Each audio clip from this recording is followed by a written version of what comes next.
Okay, that part's done. So far, so good. Look at me. Now you're cooking. Now we're in trouble. Right, Mac?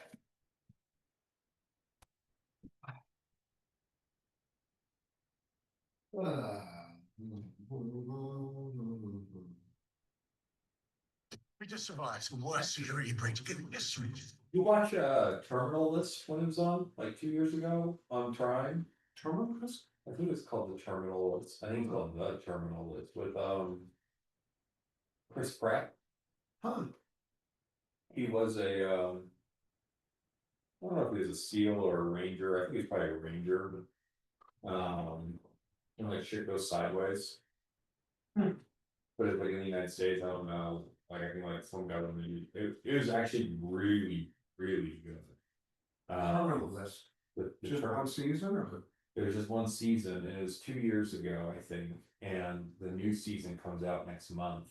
Oh, okay. So it took a while for them to make a new season. But like he actually got in shape for the role. Like he actually looks like he's like in really good shape for it. But it was really well done. I'm excited for that to come back out. Terminal List. Is it real bloody? Or Yeah, I don't remember being super bloody. He did like his weapon of choice was like these like 2 tomahawks. yeah.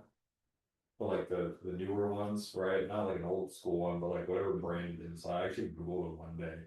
It was like $600 a tomahawk. Who the fuck's buying a fucking hatchet for $600?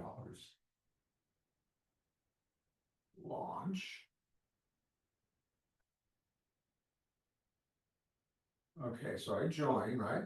I just don't join with computer audio.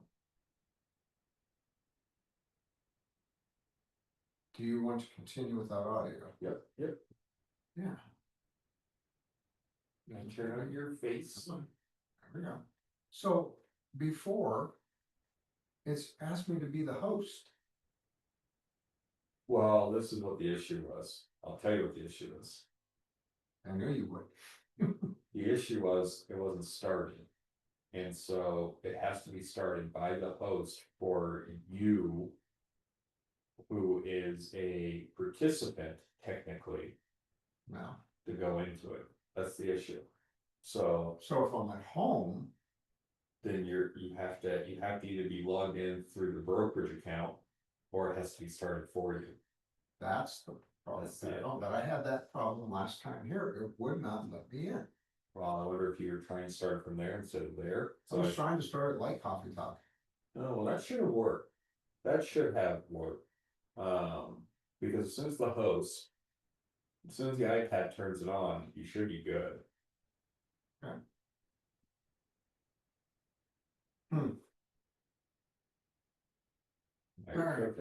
Hit share. I just want to make sure you have the ability to share. Now I don't have a camera. Why not? Turn your camera on. Oh, why? You probably have a default. My default where it doesn't turn on to start either. It's a setting. Devices? No. System. Oh, like it's broken. Display? No.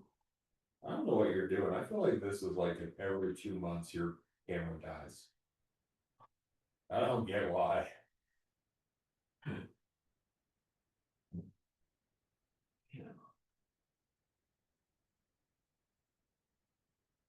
Cameras, manage cameras.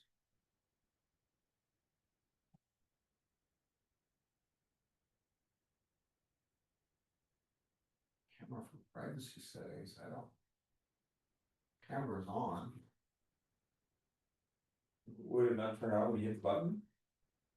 The on Zoom on the bottom left? On Zoom?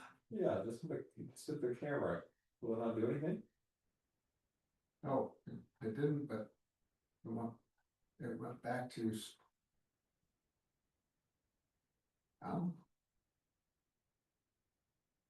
Choose video filter. I just push the button right with the X to it and you can't do anything.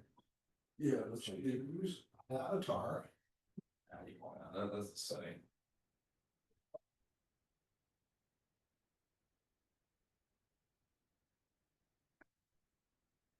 It's me.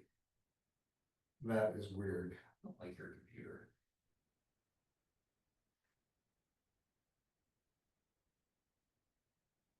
It should, right? Should just click off.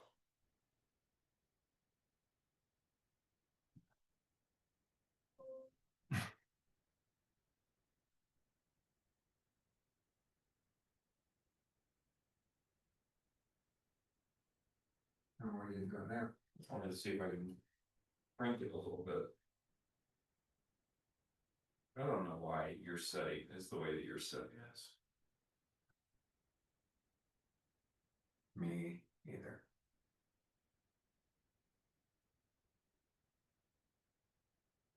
What the hell? I don't know yet.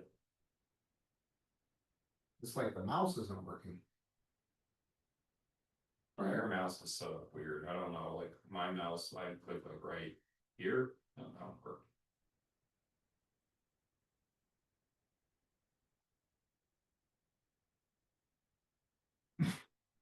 Jeez.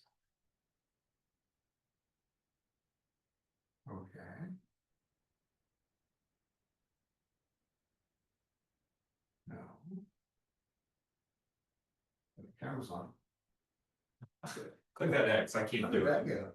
I don't know. And I guess I've got it fuzzy in the background now. That's all right. Can you share? Do you have the ability? I'm gonna share. Sure. I don't think I'm gonna have any sound, but I might. There they are. Pesky little bastards. So I just got an email from Preston, my lender, and he Yeah. said, now they've made it the entire state. They were going to have areas like the north, for whatever reason, the northwest corner was not gonna require. Oh, Now it's the entire state. I can't remember who I was talking to over the weekend. But they were like, they were talking about termites. They're like, Colorado has termites. I'm like, yeah, we have termites, man. Like they import this wood. I've seen them more often than you'd believe. Yeah. Trevor, and like I've told the story before, and I'll tell it again today. Trevor got them from a freaking, he bought bark. It was from Missouri. Yeah. Stored it in his garage. Went to get the bags, and here's these little tunnels, and he was like, "What the hell is that?" Yeah. And he Googled it and went, "Oh, no. we got termites." Oh, yeah. Oh, yeah. So then he had to have they had to have pest control come out, and they put they drive these stakes down in the ground about every 15 feet around your house. Mhm. And actually, it wasn't costing, but it wasn't cheap, Cheaper than building a new house. and they have to be there for like a year. Really? Huh. And Interesting. then I saw a house over by Jim Sanborn's, Mhm. over here by the creek, and so kind of the key is most of our termites are damp wood. But they say that we do have dry wood ones that are in junction. Interesting. Anything that's damp attracts them, the damp wood. So if you have lumber stacked on next to your house, you don't think of it as, well, it's not damp, it's sitting outside. Well, it gets rained on Oh, yeah. and it stays damp a long time. For a while, yeah. So, yeah, I've got a stack of them right now, and I'm gonna ask the guys when they move it, if they see any sign of termite, because it's on one of Rick's houses, and that wood's been there forever, Oof. and I bet it's got freaking, That sounds weird. Yeah. or some kind of boring. And then I had a guy over here by the Arvada Center. Mhm. He was getting ready to sell his house, and then he saw sawdust on the ground. Oof. Looked and saw a hole, found out he had this boring kind of beetle, wood boring beetle. Yeah, I think like there's like a drywall one too. It just goes through drywall. Yeah. And he did not want to sell his house to just an average Joe. He wanted to sell it to an investor, Mhm. because he was afraid that they were going to buy it and then come back and sue him. Oof. Yeah. So then he's found some guy who got a hell of a deal. We sold it to him for like 150,000. It was as is, even if he had had him, it was worth 500,000. Oh, wow. And he was like, no, I don't wanna do this, I don't need the money. Like, Jim, you got a grandson, you got a daughter, Yeah, seriously. it's money you can leave them. Yeah, And you can have them sign something that says, they know. they know, they understand. They can have a I'm test. not gonna do it. Weird. Yeah, it was a shame. That's odd. Your mentee left. Packed up and left, huh? Huh? Your mentee left. Oh, He packed up. yeah, I was surprised when I walked in, it's like, he's gone. Moved out.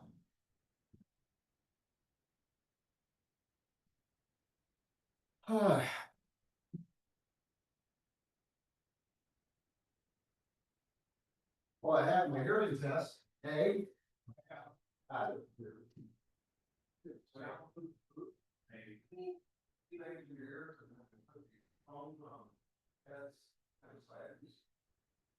And they play all these different sounds and then there's word. There's each word. Ears, so now and that. Something like where you're supposed to be lost. No, okay, where you're supposed to be. I'm at 45% lost. I do that. Oh, you gotta be the piece. 10% good. And like 60%. So, well, Bill, why did it come on that shop? He said, it's hard to tell. It has some nerve loss. I was from the passion of virus, I get stress, I never stress that. So, yeah. Is it possible if the stress that you have away as much stress? Yeah. Yeah, those would give you a quick, we might, we'll talk to the PA next week. We might give you some cell shots here. Like, oh, you think about, yeah, I'm not gonna do the necessarily. Especially my third class today. No, it was, I'm so like, yeah. Yeah. Yeah. And you at first, you don't pass out. Yeah, I heard that. I think it was 80. I think it was steroids. I think it was 80. My ex had to get it one time because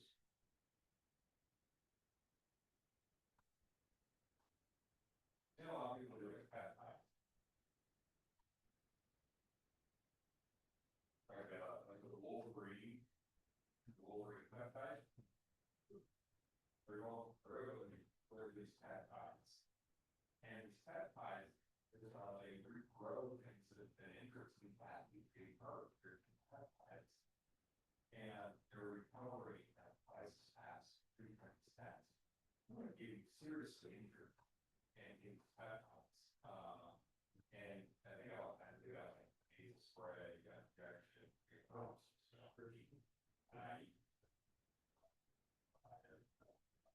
and all they use Wolverine peptide.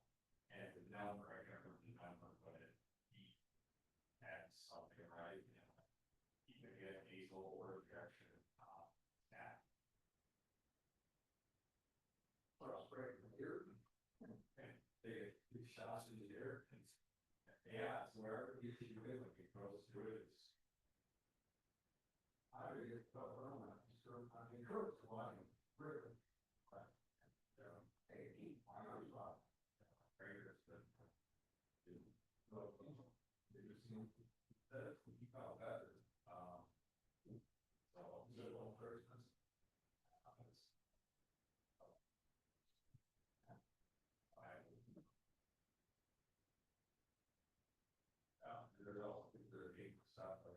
They do have like over runs through the spirits skin cells. I don't know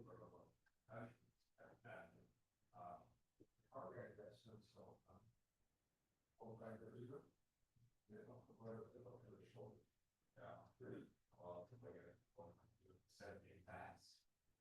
go to a big pass, then they sit itself, so I might figure it out and start to get right. You know, and it's interesting. It is.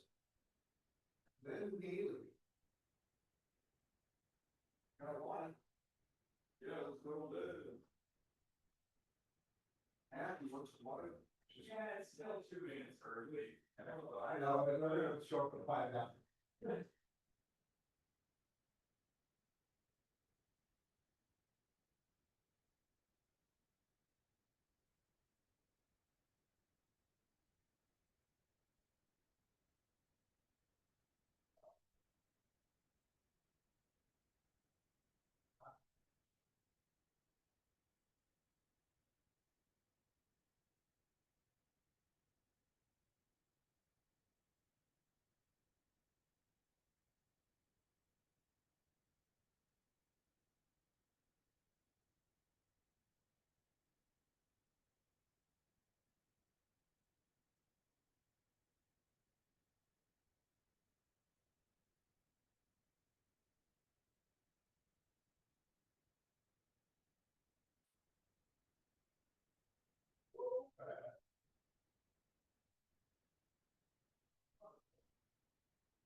And those dishes got done quick.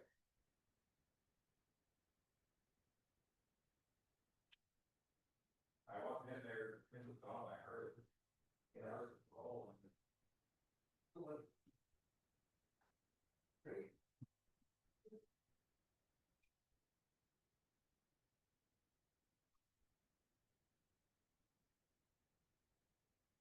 I'm gonna teach. What? I'm gonna teach. Come on. So. Shh, watch out.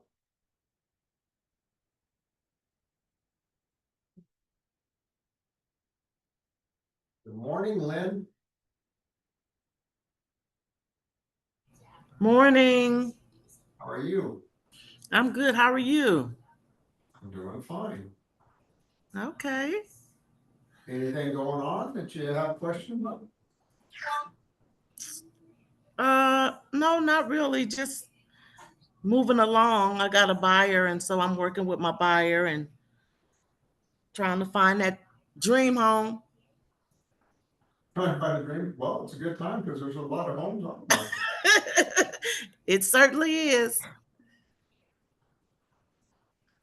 Or a lot of homes comparatively. Yeah, and I mean just everywhere too. Yep. Hey, Ryan. What was that? I was saying hi to Ryan. Ryan, hello. Hi, everybody. Hi, Lynn. You're How are you? here too. I'm doing well. I'm on the same mission as you. Well, trying to That's find a right. buyer at least. Um, if you guys feel like it, put your cameras on and we can and you can leave your speakers on if you want. Yeah, I'm almost home and I'm going to turn my camera on. Stay there. Stay.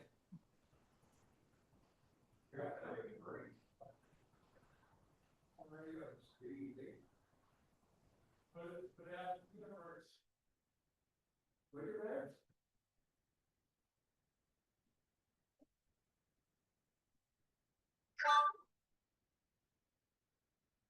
Charles asked me how many I was gonna have, and I said, I'm gonna have 3 at least.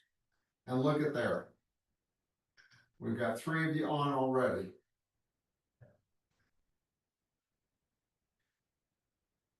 This is a very important thing about the VA and changing their guidelines. So, we'll wait 2 more minutes to really get started. But anybody have any questions on anything else at all?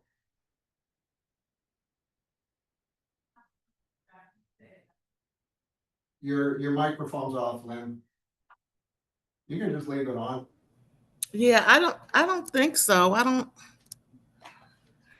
Not really, just all the buzz about the commission. I mean, I've been in meetings, different meetings, and everybody keeps talking about the commission, the commission. Yeah. Yeah. It's not near as big a thing as what agents were making it out to be. I mean, you're overall, you're probably not getting quite as much as you used to, but I just had a deal where the sellers were only offering 2%.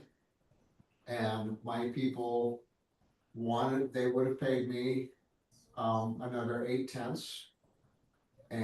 But I asked the listing broker to go back to the seller because the seller was offering the compensation based on the offer.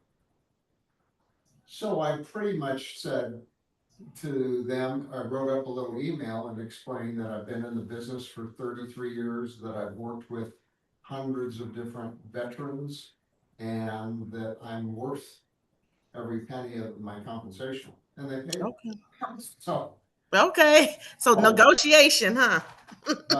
it's good to be old sometimes.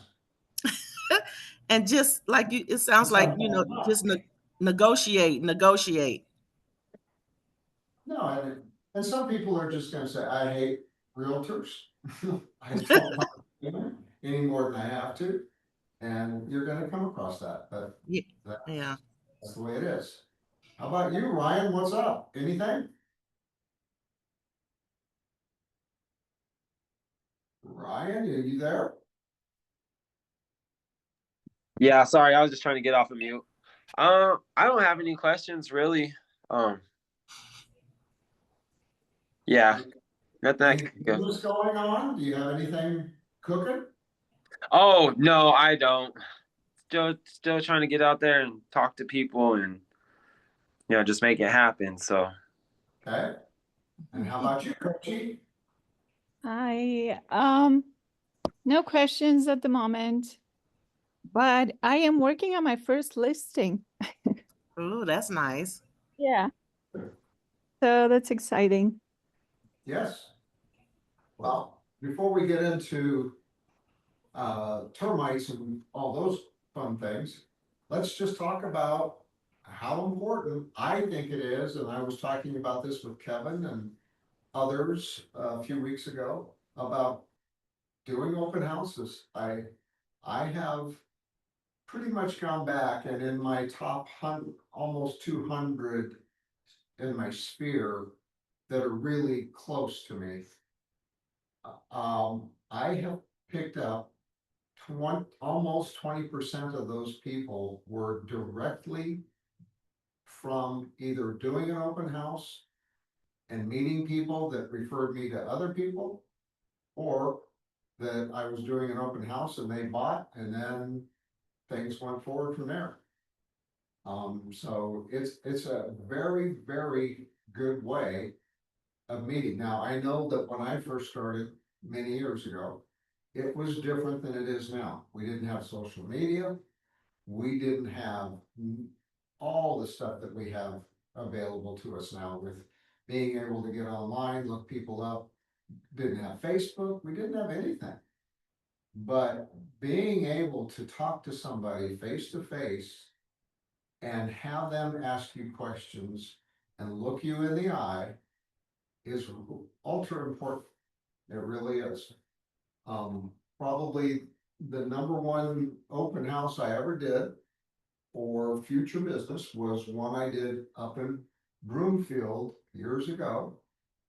And I was doing it for another agent in my office, and these people came in and we talked for quite a while. And back then we just did open houses by ourselves because there was no worry about stuff, or we were too stupid to worry about things back then. But so I had a very good conversation with them, and their names were Bill and Barb. And Bill called me up that night and said, we want you to list our house and we want to buy this house. And we don't need to sell our house to buy the house. Now, directly from them, I have done 3 deals. From them, they referred me to 4 other people who are directly, the reason why I've done at least, the best I could figure out, I've done 15 other deals because of them. And it's all because I was referred. And then one of the ladies that they referred me to, she bought 3 different homes, and she has referred me 4 people, including a current buyer on a $900,000 house up in Brighton. Just out of the blue, she said, I have dear friends moving back here and they want an agent. I told them they had to use you, and that's that. And no kinder referral than when you get somebody referred to you that the person that's referring them says, hey, you have to use this person because they've done this for me, they've done this for me, they've done this, and I was referred by Bill and Barb and this and that, and it's a very strong. So I know that going and doing open houses can be monotonous and that it's challenging. You're only going to get maybe 1 or 2 really good solid ones a year. But I think if you get out there, you'll find that the more that you do, the more more success you're going to have getting people, because you're going to get better at it too, right? Ryan, I know you worked with me up in Broomfield once or twice there for that house for Bob Cooper. Yep. And you came along, the first time you just more or less watched. The second time you got pretty involved and had good conversations, but you're going to learn to have better conversations as you do it more. Welcome, Jordan. You're number 4. Good deal. So, Jordan, I'm just talking about the importance I still think that it is for you guys to get out there and do open houses, and whether or not you have success, keep doing them and meeting people. We have a market right now that's, a little more challenging. Houses aren't flying off the market, and you've got a lot of opportunity to meet new people, even if it's only 1 person a month that maybe becomes a potential buyer or seller. And sometimes you're going to meet people that are going to sell their house and buy a house. And obviously that's the best we can get, right? But I just don't want you to be shy, and I want you to really get involved, get online with Command and watch some of these top agents who are really good at doing open houses and listen to the different things they do. Because there's people out there that knock it out of the ballpark with open houses, right? And then I used to get business sitting at the coffee shop, making marketing brochures. And people would walk over to me and ask what I was doing and why I was doing it. Oh, you're a real estate agent? Yes, I've got a house I'm going to be selling. Where is it? They'd come by the open houses. And then it just became to be when I'd be at the coffee shop, they'd, hey, how's the market? What do you think our house is worth? And those kind of things just trickle down. So if you're sitting in your house thinking, I wish I could get more business, it's probably not going to happen, because sitting in your house doesn't tend to perpetuate business much, does it? No, and I'm not trying to scold. I'm just telling you guys what I found. And you could not find a more shy person when I got in the business than I was. Period. I know that for a fact. It was hard for me to face people. And even though I've been in a business teaching golf where I was, very face to face with people and had good rapport, but it was just at first meeting strangers and talking about a house. It was a little different for me. But it changed, and the way it changed is being present and going to these open houses and really trying to engage and learn to do things a different way and see what works and what doesn't work, right? Any questions any of you have? Ready to talk about bugs?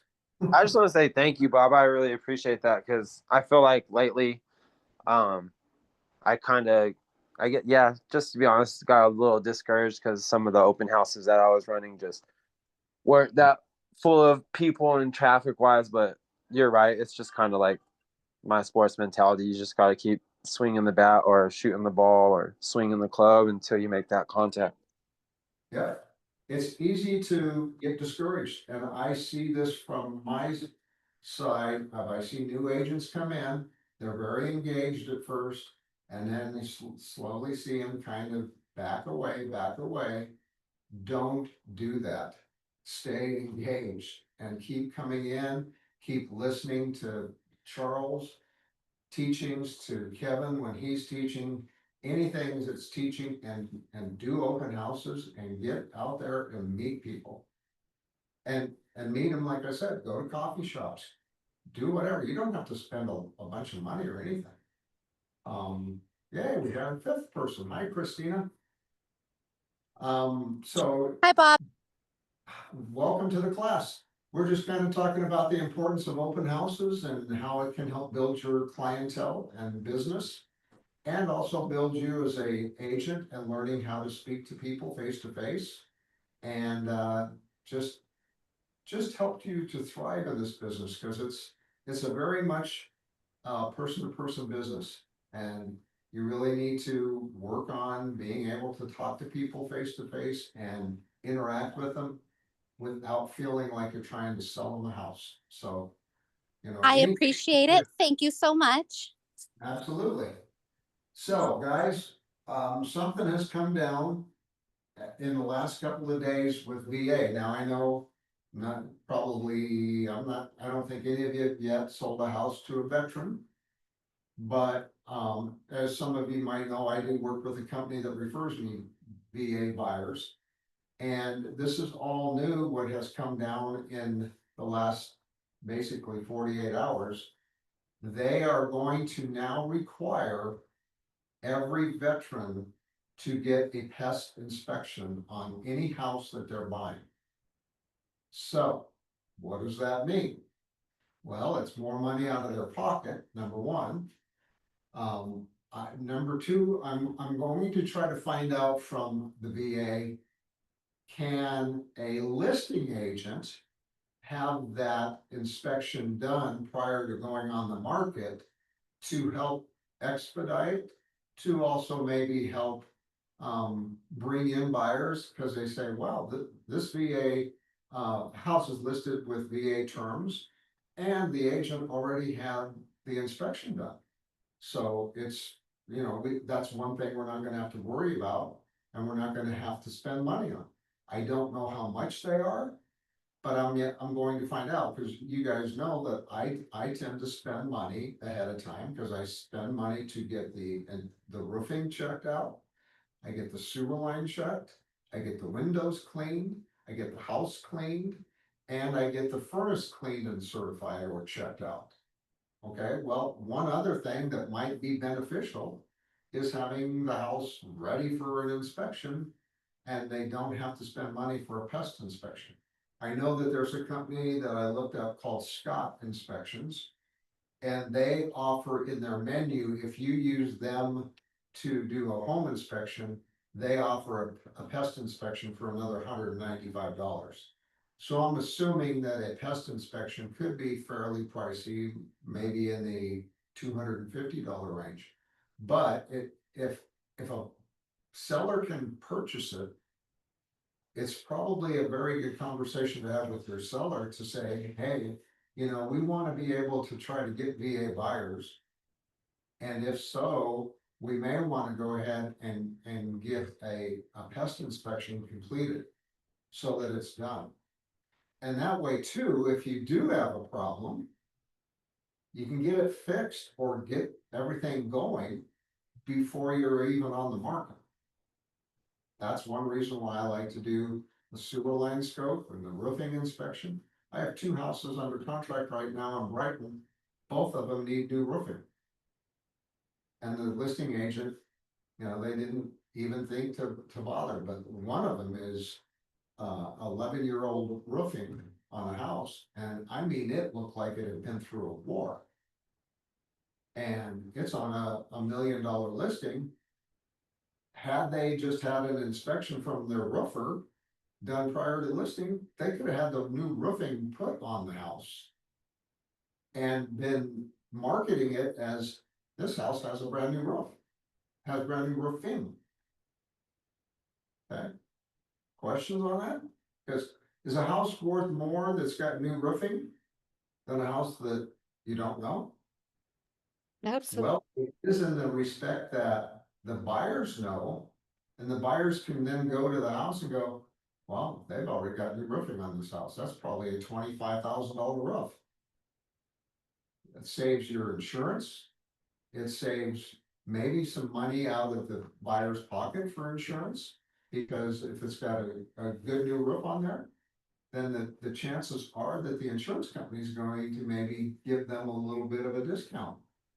It's, you know, case by case, but it does present that possibility. Does it also present the possibility of like giving concessions to this buyer or dropping your price? Exactly. Yeah.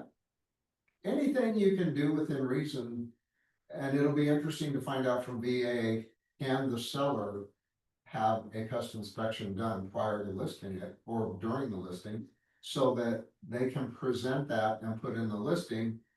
Please come, VA buyers, we've already had our pest inspection and we'll give that inspection report to you. That would be a wonderful thing to be able to do. Okay. So, how many of you have seen a termite? Nope, And this was only for a VA or this is VA. okay. It's gonna be for VA only. Okay, so a lot of people will go, well, we don't have termites in Colorado. Have you heard that term or that phrase? No, we don't have termites. We have termites. Now, they're not everywhere and they're not plentiful like they are down in the south, in the southeast, because it's been for years. If you took the country and pretty much said from like the top of Texas straight across and on to the south of there, every state needed a termite inspection or a pest inspection. Because we not only have termites to worry about, we also have what's called boring beetles that bore into the wood, and there's many different kinds. So I'm just going to give you a few stories of things that I've run across and something to think about. So when you're talking to clients, buyers or sellers, you can relay this information to them, because it and understand, I've seen termites in numerous places in our back. I've seen them in numerous places in Westminster. I've seen them up in the foothills. I was selling a house to a veteran in Colorado Springs, and I opened one of the wood windows, and here's a whole gang of termites right on the windowsill. Luckily, it was probably just had occurred. They had to have a pest inspection that we asked for, and luckily that it was pretty much all localized to that one window, but that had just started probably.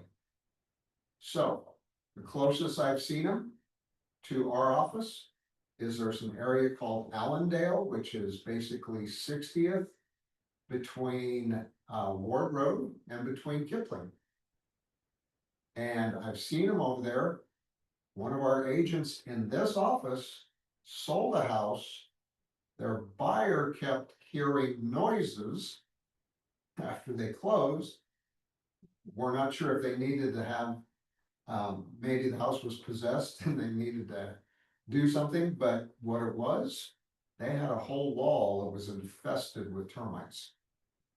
And when they went in, they did some kind of a sound thing or whatever, and they heard these termites in there. they took the wall apart and the whole wall was infested with termites. Now that's a mile away from here, a little over a mile. I've also heard of termites up in an area around 80th and Sheridan, just to the west side. There have been numerous houses up there that I've heard of. That's my mom's area.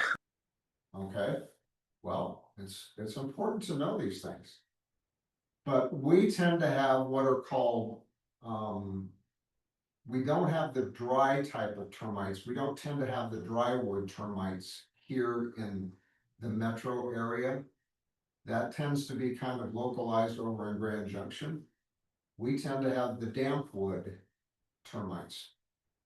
So another thing you're going to find is that anytime, if you're showing a house and there's a bunch of wood stacked up for the fireplace, that's a really good area for termites to breed. Because you don't necessarily think of it as damp wood, but is it sitting outside? Does it get snow? Does it get rain? Does it ever really dry out? Probably not. So it's damp a lot of the time, you know, in the center of it. So I was doing an inspection up in Longmont, and we had, the sellers had wood stacked up against the side of the house. And I told the inspector, I said, I want to, you know, take some of this wood off here, and I want to look for termites, just in case. And there were a bunch of them. And so then he went into the crawl space, and we found the little, have you ever seen the little mud tunnels these termites can make? Well, I think I can pull up pictures of it. They had burrowed from outside in through the sill plate of the house, the lower framing, and into the crawl space. And there was like a little army of them going in there and starting to feast on the lumber of the joists, the floor joists of the house. Now that fortunately it had just started, we found out from the sellers that they had just relocated that wood from being out away from the house, leaning up against the fence, to they put it up against the house. Okay, so it was fortunate that it hadn't been there for years, because they might have had a serious infestation problem. Here's a story that'll get to you. My TC is Trevor Colbett, and Trevor's an agent in our office, but he mostly does TC work. He was going to sell his house up in North Glen, and he got some bags of the new bark to put out in his area. Okay, and the bark was from Missouri. And guess what was in the bark? He went out to, he put the bark, he had like 8 or 10 bags of it, stacked it in his garage. Couple weeks later, went out to get it, started pulling the bags away, and saw couple of these mud tunnels going up the side of his garage. And it was termites from the bags of bark. And especially when they're not local bark, it's not local, it's from out of state, where you tend to have termites. So he was very proactive, got somebody out there, pest control, and they put these spikes down in the ground after they sprayed and everything. These spikes go around your entire perimeter of your house. And I think they have to be there for like a year, and then they can re-inspect to make sure that there hasn't been a reinfestation of them. But it cost them, I think, like $500 for everything. But do you ever think of bark? No. But now you might. So now when you're talking to your clients, say, hey, I heard a weird story that, you know, because you may hear your buyer saying, yeah, we'll get some new bark and we'll do this. You need to be concerned about that, because it can come from anywhere. So I'm going to share screens here. In that situation, like if they did want to plant bark, I guess you can't like inspect it, right? Or you just don't do it to prevent it. Right.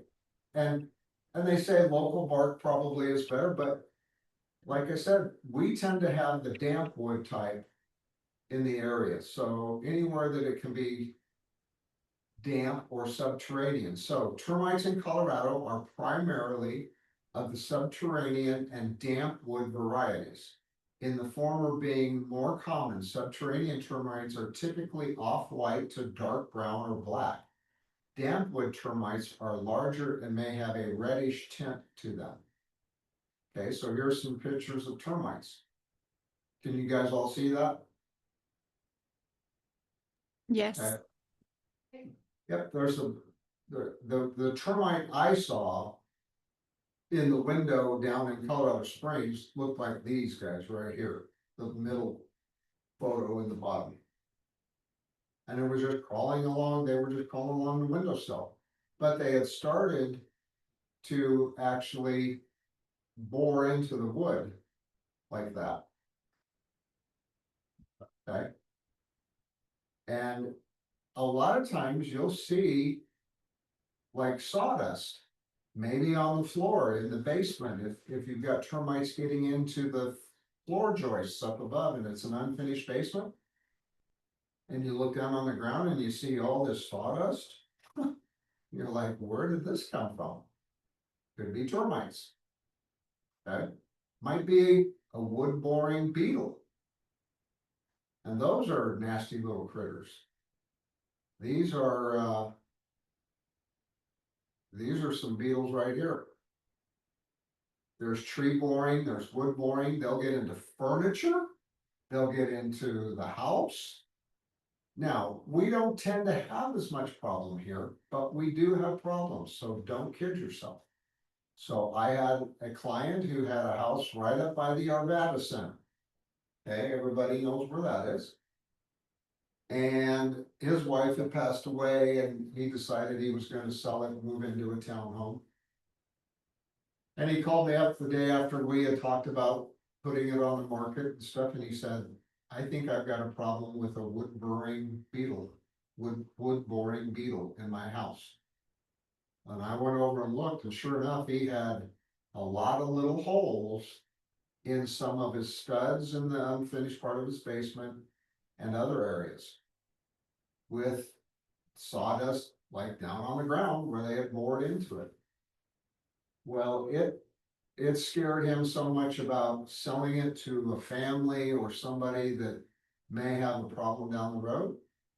He decided to sell it to an investor that paid him pennies on the dollar for the house, which I was like, hey, we can get this figured out and we can get somebody out here to get rid of them, and you can find out where they may have compromised any structure and get that fixed for a lot less than what you're going to give away. But he was just like, I just cannot in good conscience sell this house to anybody. So he ended up selling it for like 200,000. The house, even as is, was worth $500,000.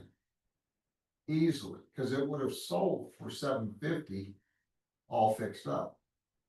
Easily. So it's unfortunate that, you know, he just kind of got blindsided by this and it freaked him out. So what am I saying here, guys? I'm not saying that you need to go on an inspection, but if you get a VA buyer, they're now going to be required to get this pest inspection. I don't yet know how much they cost exactly, looking into it. But there is a company called Scott Inspections that does home inspections, and part of their menu, they do offer a pest inspection for $195. Well, you know, some people are gonna say, heck, why don't I wanna just add that on to my regular inspection?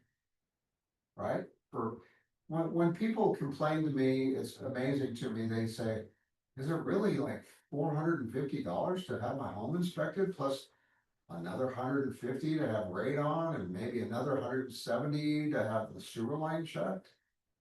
That's less than $1,000, and you're buying a $700,000 home. Is it worth $1,000 to have your home checked?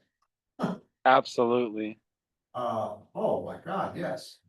So you always wanna make sure to tell people, get whatever inspections you think you wanna get. And I would highly recommend that you get every kind of inspection that you can. Some people will do, have the whole house done for heat loss, which, I can understand that, but if they're buying a 70-year-old house, it's gonna have heat loss. It wasn't built to the standards that new houses are built, and even new houses aren't built to the highest rated standard if it's a tract home.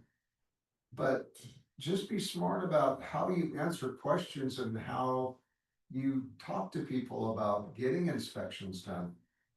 Yes, an inspection can kill a deal. And I know that sometimes we're like, man, I gotta have a deal and I can't believe they're gonna get an inspection and now it's gonna kill my deal if they find anything.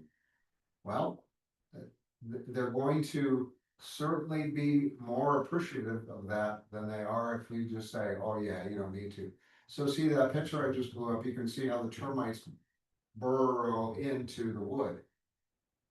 And of course, that's going to cause some kind of a dust if it's open like this. Now, if it's inside the wood, you really can't tell, other than you can tap on the wood and try to find out, does it sound solid or does it sound kind of hollow sounding? And that's what I've seen when I've been around a pest inspection.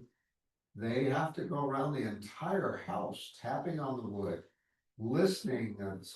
One guy had a stethoscope and he was listening in the walls and listening for any kind of odd sounds. Some of them use infrared to see if something's climbing around and through. So, there's a lot of ways for them to do it.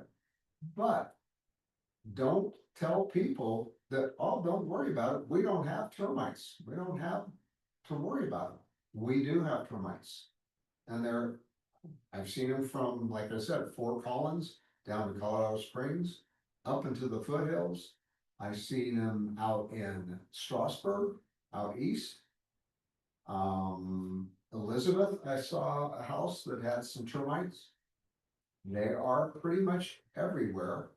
And again, the type we tend to have are the damp wood or the subterranean type. The damp wood being the most prominent, okay? So when your buyers ask you, hey, do I need to get a pest inspection? Even if they're not VA, say, I strongly recommend that you get it checked out. Okay? They may not, they may do it. Some people are just like, I don't even want a house inspection. Why would you not want a house inspection? But, Bob, is there a certain year that this would occur in a house? Is 1970s, 80s, or it doesn't matter? no, but it does tend to be, because they're damp wood, the older the home is, the more tendency that I think that there could be that there might be damp wood in the house. For years, maybe they didn't have good drainage, and you'll find more dampness around the house versus a brand new home. But I've never seen them in a new home. But I've never had a buyer that wanted a pest inspection until now, because now with the new guidelines for VA, if it's a VA loan, they're gonna have to get a pest inspection. And that's just the way it's gonna be. You said on all homes, regardless of the year. In Colorado, so 2 days ago, they said that we were probably going to have an area to the northwest that it was going to be limited and be up to the lender. Now they're saying, I just heard from one of my preferred lenders, he said, now VA is saying the whole state is going to be under this guideline. And you're going to have a pest inspection. How come And so, VA only? Yeah, VA only. But how come why is it just VA and not all loans? Because VA is more strict about things. Oh, okay. And also VA tend to be better qualified buyers. A lot of people think, well, VA, they're not as qualified. VA buyers have some of the strongest rated buyers there are. Okay, they're also, if you were on Coffee Talk, I talked about it, we've now been dealing with VA loans for 80 years. And, it's brought over $4 trillion of business into the economy of veterans buying homes. So it's a very big entity of our business. Yeah. Have you read the policy statement? Is it on the VA website or? It's on the VA website. I haven't read everything, but I did see it. Let me see something here. Let me pull up this email. So, That just seems so broad. I mean, all homes in Colorado, regardless of the year it was built. yeah, I know. It's different. So, yeah, I know this lender just texted me that they changed this. This was originally going to be the map for the country. And the dark is where you absolutely had to have a pest inspection. The blue was going to be highly recommended or up to the lender and probably would be done. This color, the light color, was going to be a lesser worry. They were going to rate it as a slight to moderate. And then the white, which I find interesting, Alaska doesn't have termites. Yeah, it's cold and maybe it's so cold so long that they don't really thrive up there. But our state is now going to be this color. Everybody's gonna have to have it done.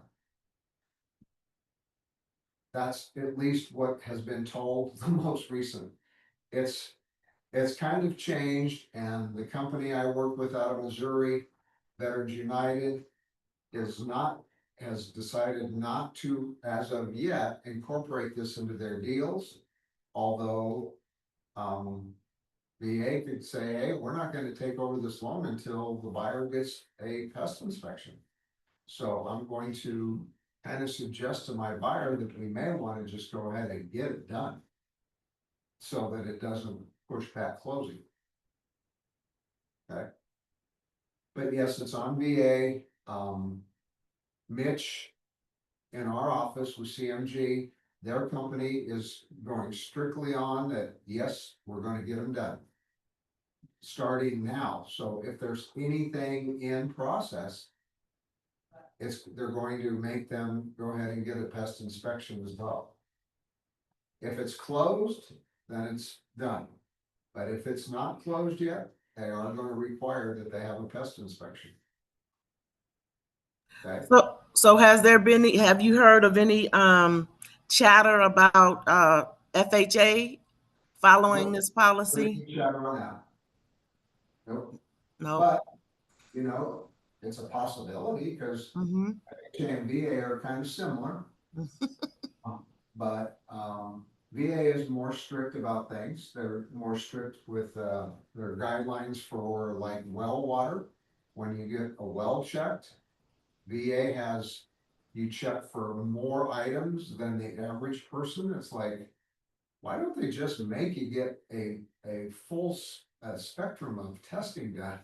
Because just because you're a vet, why shouldn't you get the whole thing checked out for, they do nitrates and nitrites, and they are more specific about, I think it's lead, that the amount has to be a lower amount.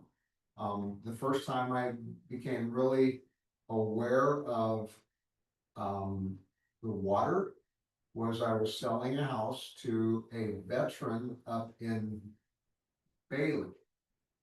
And the seller,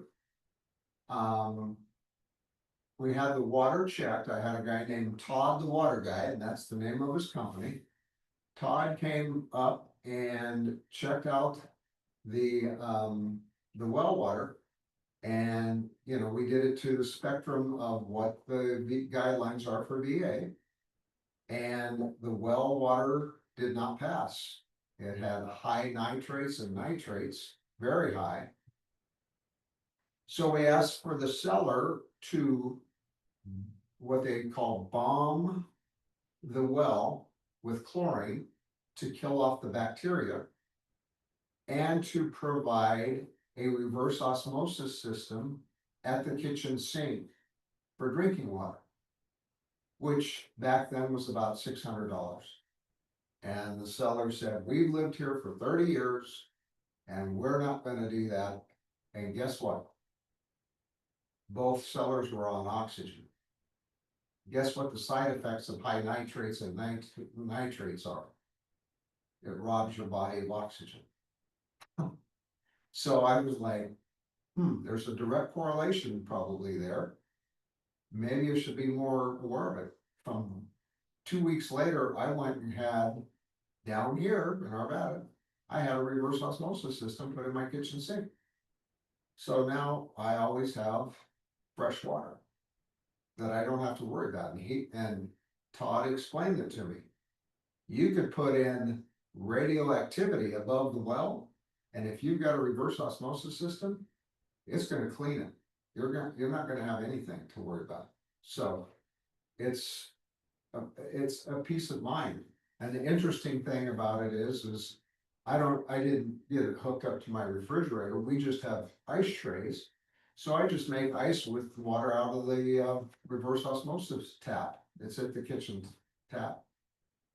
The ice is crystal clear and it melts very quickly compared to when you make ice. And I've tested it because I've made ice with the tap water and I've made ice with the reverse osmosis water.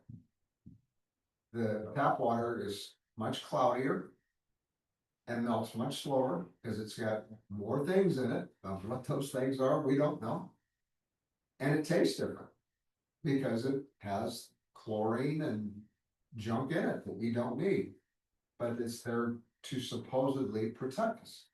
So that's another thing, you know, if somebody buys a higher end house from me, I bought a couple of people reverse osmosis systems that were $600, $700 for the unit, and they very much appreciated it.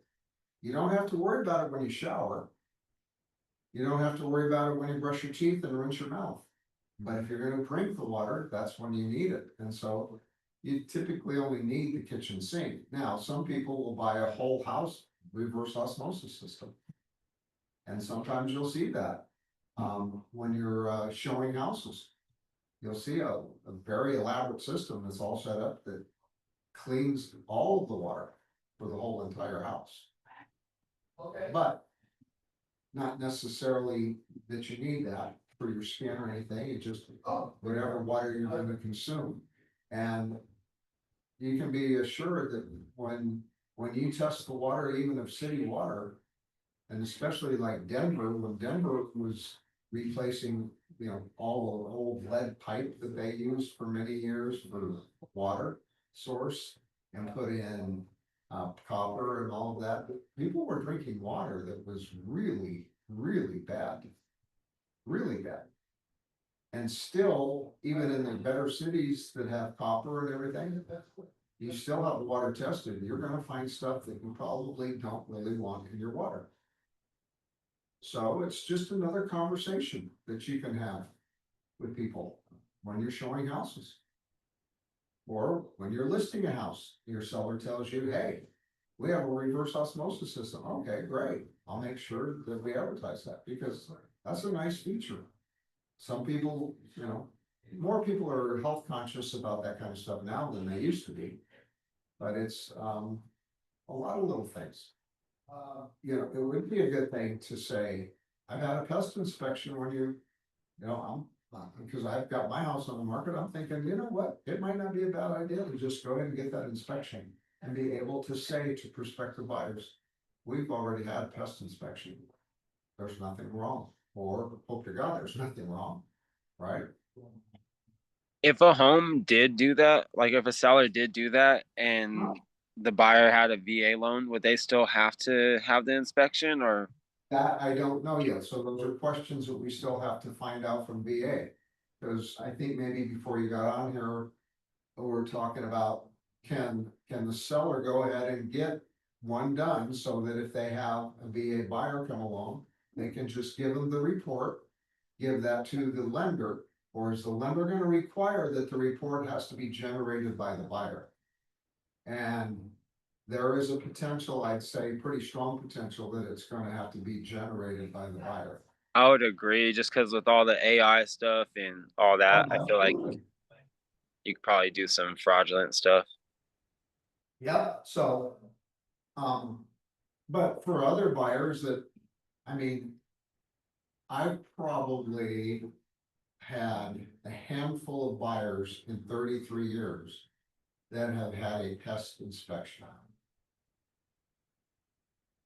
Okay, so, and that's VA, FHA, conventional, anything, well, cash. A lot of people just don't worry about things. And they probably need to be a little more concerned about. So I know it's something I'm, you know, some VA buyers are gonna say, man, you know, I'm kind of tight on money. I don't know that I can afford it. If they can't, if they're gonna have a hard time, they are gonna have to have one. I'll pay for it. If the inspection company offers a deal, if they don't offer a deal and they're tight, I may still pay for it just to make sure that the deal gets done, because they're gonna have to have it, period. So that's going to be in your buyer consultation up front. You're gonna have this taken care of. And you still wanna have probably a radon test. And a sewer scope, unless maybe the seller just had a recent sewer scope that they can provide to you. Right? I don't know, but it's definitely becoming a little more expensive all the time for buyers to buy a house with inspections, appraisals. When I first got in the business, an appraisal was $300. Now appraisals are 7 or 8, and I've even heard of a few appraisals that were like over 1,000 because they wanted to get a rush on it. They wanted to get it done quickly. Well, if that's what it is, that's what it takes to buy the house. People will do it. Why not spend a little bit extra money and have it inspected for everything that you can? Just, I know that most people don't. And in an appraisal, that's where they like tell you how much the home is worth, and then the inspection is more like what's wrong with the home and stuff like that. Exactly. But now a VA appraiser can say, have you had the house inspected by a pest inspection? And if the answer is no, they can notate that and say, that's going to be a condition on VA appraisal. You have to have it. Mm-hmm. Okay. So be aware of that. Especially if you have a VA buyer. But there's information right there. You're at an open house and people are walking around and you say, oh, are you pre-approved for a loan? Yeah. What kind? VA. Did you know? That opens up conversation right there. Something that I used to use that worked extremely well was years ago, we were the last state or second to the last, I can't remember, to get licensing for lenders. We had some of the most crooked lenders in this town getting loans and just taking total advantage of people. That one was right down the street, just down Walston Road, about a half mile. The wife owned the company. She had been convicted. She had to wear one of those anklets around her ankle. Like, what good does that do? How does that stop her from doing loans? And her husband was still doing business. She got for convicted on 25 accounts of fraud loan.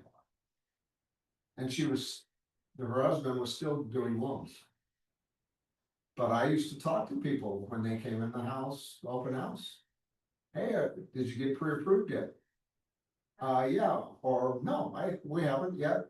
Can I give you a suggestion? Because as you probably know, lenders in Colorado don't have to be licensed to sell you a loan. And I'm like, what? I have to be licensed to sell a house, but the lenders don't have to be licensed. How does that make you feel? Not good, right? So it was a very good way to talk to people, to get them to build a little trust with you right off the bat. There's a lot of little things you can do that way, and that's why I talked about open houses at the beginning. It's a great way to meet people. It's a great way to sharpen your skills meeting people. It's a great way to learn. Because people are gonna ask you questions, and if you don't know, you don't know, and you're gonna find them the answer, and you're gonna call them and let them know, right? You're gonna be there for them as an advocate if they decide to use you, and you're going to help them every step of the way in buying a home that will hopefully be, a happy home. Any questions that you guys have? No? If I was you, I would read up a little bit on termites and wood boring beetles. And just become a little bit knowledgeable about it. So that you can talk to people, you're at an open house and the buyer says, yeah, I'm going to get a VA loan.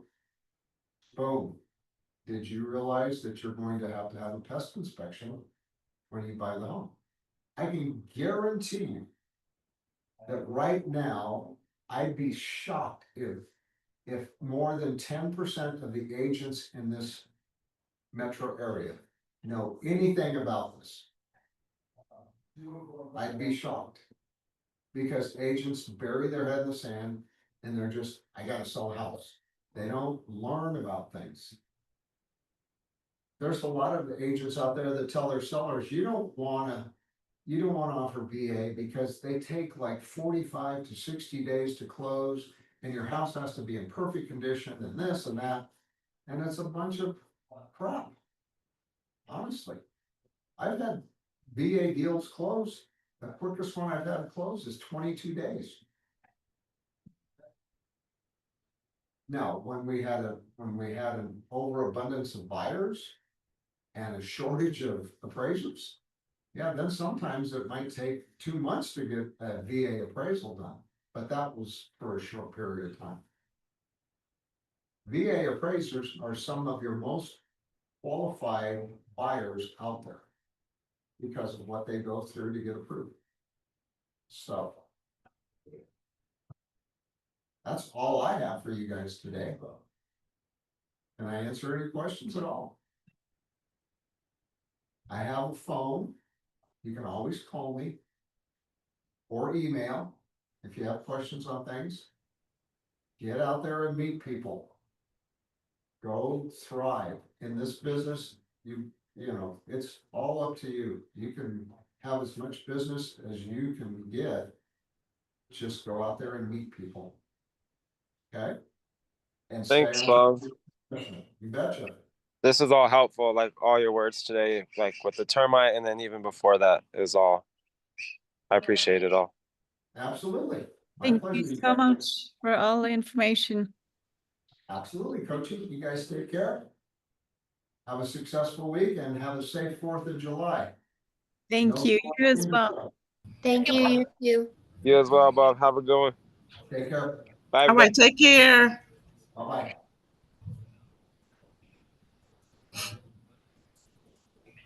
What do you think, Mac? We gotta go see Juan.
Was that a good minute? Was that a good now?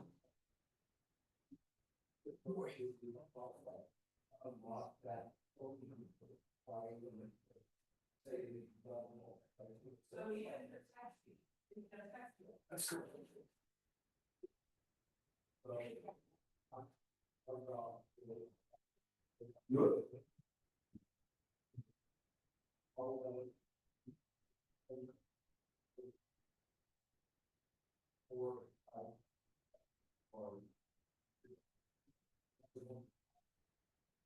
So there's four groups.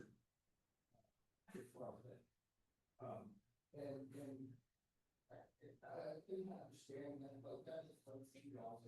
But I was thinking, well, here's the shit it's all public. Right? So, yeah, so that makes it, okay. and I talked to, I can't remember the name of it, the lady that, helps people buy that, and, what is it, when automatically, you know, the mortgage company or whatever, but that he did, those things on account of that. That they're in my savings, so she gave me the, their personal income called it savings, and I talked to them. Okay, so, well, no, if I follow these steps, right, then I can get a monthly report of all the items, right? It just says to me, that I have a few days to do it, if I have three, and I have other than that. And that is the number she called me from. And I called her. I'm using that for, as a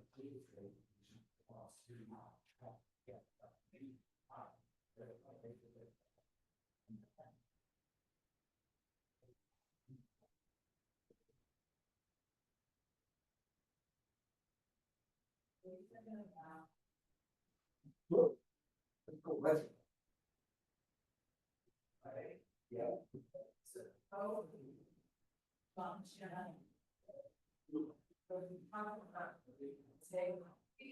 Looking at trying to talk and find people who are getting the demand letters that are pre foreclosure. I also want to get people who can help me with probate, who can help me with the last words.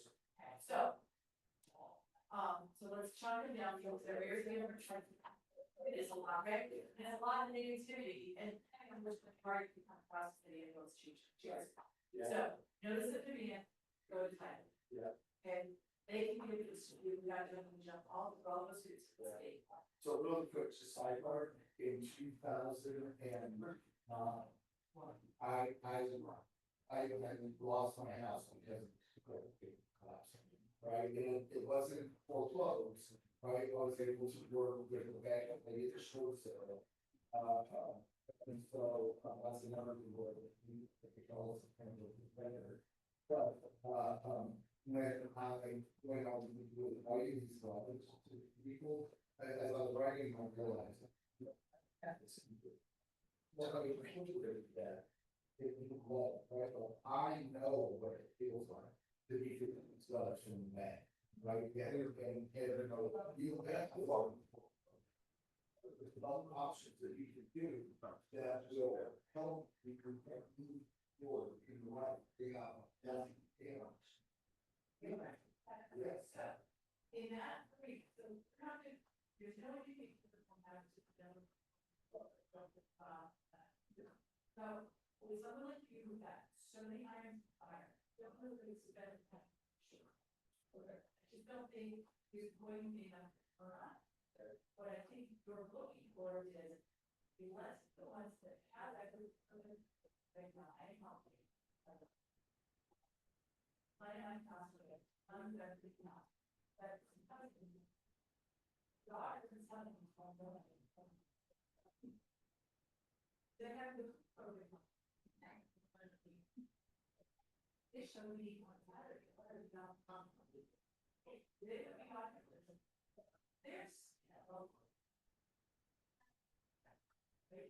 think there are more people.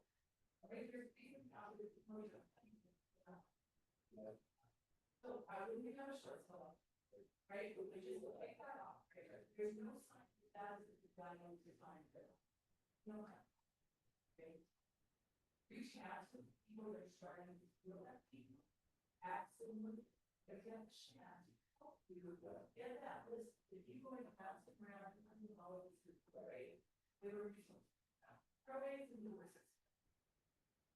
And don't know. There's nothing worse. You want to get it from here really good. All over here. It's not fine because those letters can build this back. We don't want to tell about past period. Not good. It's not how it's part of the whole new shit you get. You're going to lose it back. Right. That's the worst thing I think. Yeah. What I would do, first of all, where's the okay, probate, I would find, get build relationships with some probate attorneys.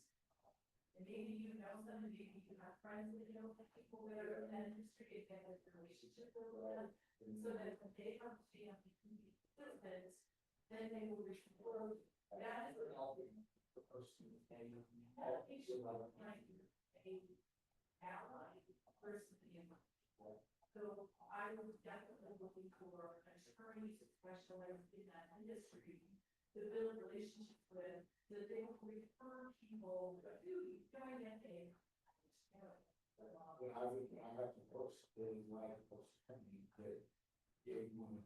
Very good, I have the answer, right? So, if they can pay, that's one of the other big things that, so, it's feeling like, how do I get along this job? Where do I do this, without this, how do I do this? Who are your resources? Can you help people through that, right? Who are these things? Okay, well, right away, build a relationship with them, because sometimes they're calling them before they're calling you. But who are some of the, right, well, right, in fact, you, when you, who are the resources you need? You need an attorney, you need an estate field, how can you do a joke, how can you do, right? So who are your people in the world, and you value them? So you were to say, oh, the resources that I have put together for people that are going through probate and law. And this is how I can tell them with this. And then how we're down to prosper. So how do you run a process? Well, you don't know it. Right. Fine. What do we have? It's good money. It's good at this. I use journal copy, reading videos, interactive with Berlin, open houses, and less. That's not easy.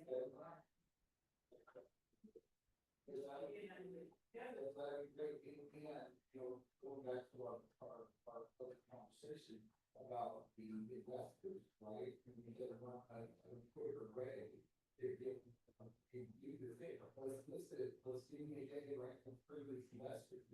Before you do all the, work to haul shit up, right? And then if that doesn't work, then we can, we can apply some cash to it, get it all pretty, like, a little stick on it, and then, do a more traditional. Yeah, but it's kind of a photo of Berlin, right? Like, if you look at my, and I appreciate it, right? When you look at it, you really confident. And you upgrade photo, the video, and we actually do your house's featured on our YouTube channel spread.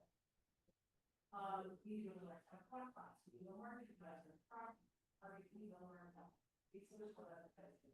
We stage the houses, right? We whole color brochure, right? Right.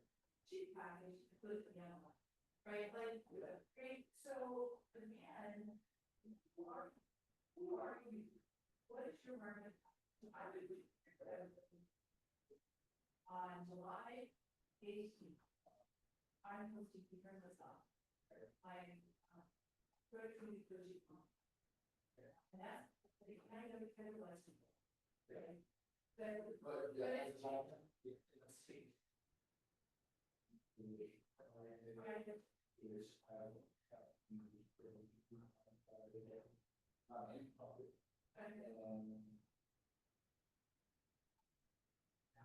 Here's what we cover in this book. We cover some of the things. How do you do how do you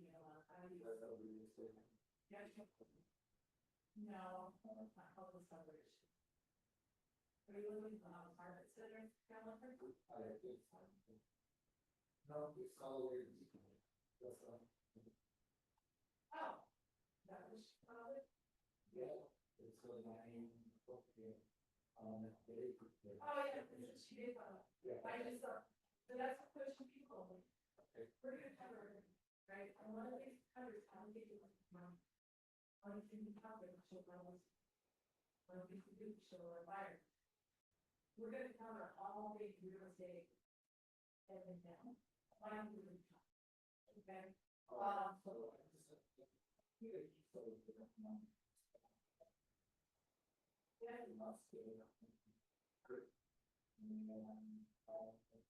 So those are the discussions, right? So what would your menu service, like, what would you, what value do you bring to a family who's going through selling the state and something? You need to have that package built before you get market. Yes. So my question to you, first of all, is, my question to you is, when you're talking about the different categories, right?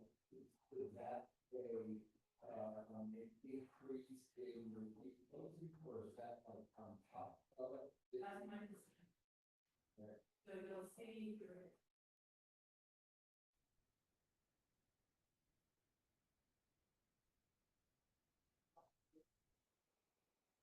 There.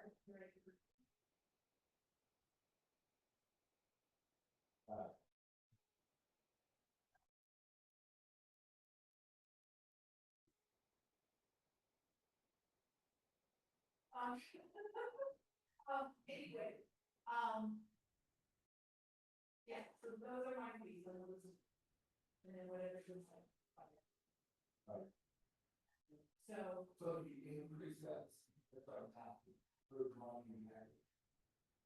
yeah, so if you want the basic marketing package is 2.5, then my fee is 2.5%, and how much you get my, so they say 2.5 and total. Right. Okay, if line 32, divided by 2.5 and total by 7. So if you, with that, with the brand house change, are we telling them that they want to stay and I want to sell this, the buyer's fee? This is not currently we're, really good. Well, don't they split it in their shipping?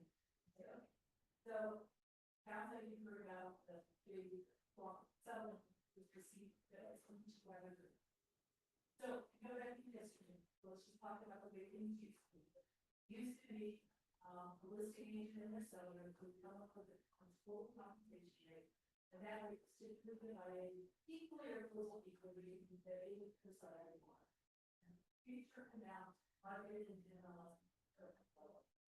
There was no negotiation prior.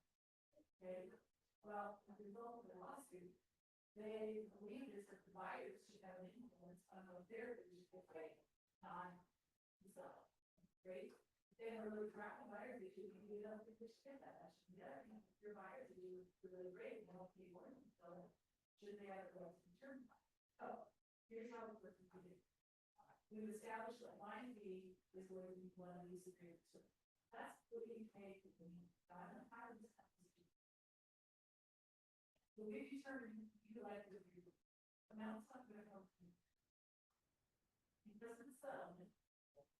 Someone says that the buyer determines how much the buyer's agent should pay. And contractually, and it's been like this in Colorado, if I want them to have a license for 12 years. The buyers always it was in there for very long. Now that becomes part of the negotiation contract. When we get an offer, you can expect that we see some kind of request from the buyer to pay their rent. We're going to build that into their law. We could say we're willing to pay it, and you tell us what you want to do. We'll negotiate with them. You can also just say, I'm willing to offer. Okay. And let me tell you why. There's so possible strategy. We're probably arguing. I'm going to say,